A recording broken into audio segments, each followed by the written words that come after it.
There's an expression that we often use, especially with regard to the Democrat Party and their fellow travelers in the corporate fake news media.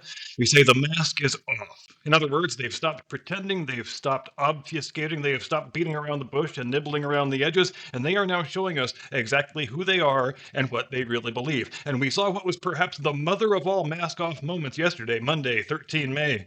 Upon the arrival of 49 Afrikaner refugees in the United States from South Africa, from whence they had been forced to flee due to the rising tide of systemic racism and uncompensated expropriation in their homeland. To put it another way, this is what systemic racism looks like when it's an actual thing, and not just a phrase that woke commentators throw around when they don't feel like actually defending their political worldview in an intellectually honest manner.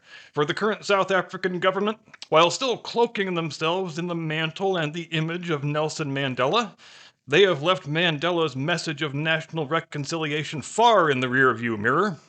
When Mandela was still around and still in charge, he made it one of his top priorities that there should be no reprisals of any kind against white South Africans, irrespective of their perceived sins, because liberal democracy cannot exist alongside blood libels and historical recrimination. They are mutually exclusive things. And whose example was Mandela emulating when he said those words and made those concepts the law of the land in the new post-apartheid South Africa? He was emulating the example of President Abraham Lincoln, when in his second inaugural address he uttered the most important 8 words in the history of the presidency: with malice toward none, with charity to all. And for as much as we regard those words today as being inarguably correct, which they were, at the time they pissed off a lot of people, including people in Lincoln's own party, in his own government, in his own army.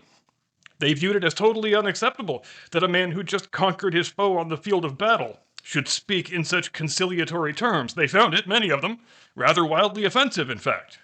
They wanted to punish the former rebels good and long and hard, both for the sin of slavery and for the sin of attempting to break up the Union.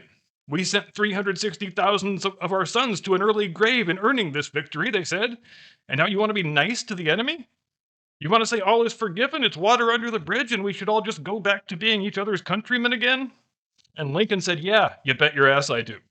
Because Lincoln was one of those all too rare men who was able to step back and see the historical big picture beyond the parameters of his own lifetime, not just past history, but future history as well.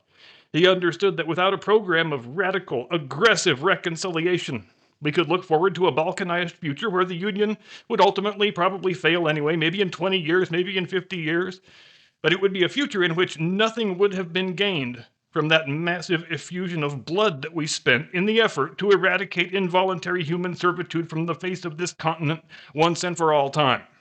But today's South African government, it wants no part of Lincoln or Mandela or really any kind of national reconciliation.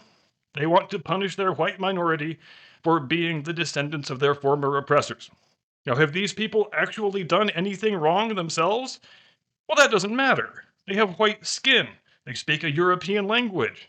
That means that they should have fewer civil rights, and whatever property they own should be seized by the state with no compensation.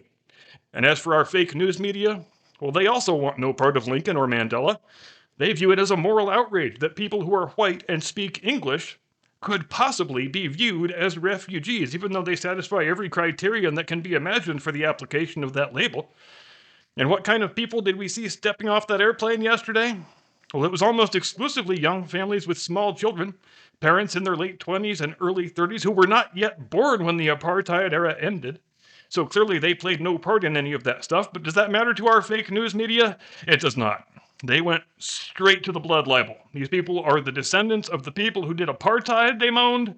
Therefore, they carry a permanent moral stain and they can't possibly be classed as refugees. And besides, they're white and they speak English. If you're white and you speak English, you are, by definition, an oppressor.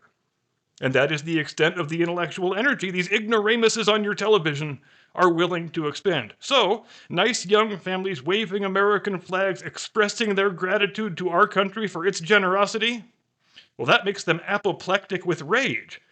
But on the other hand, 15 million military-age males pouring into the country in contravention of our laws, raping our women, killing our children, spreading drugs and misery and human suffering everywhere they go, whose only claim to refugee status is, well, I don't like my country and I would rather live in yours?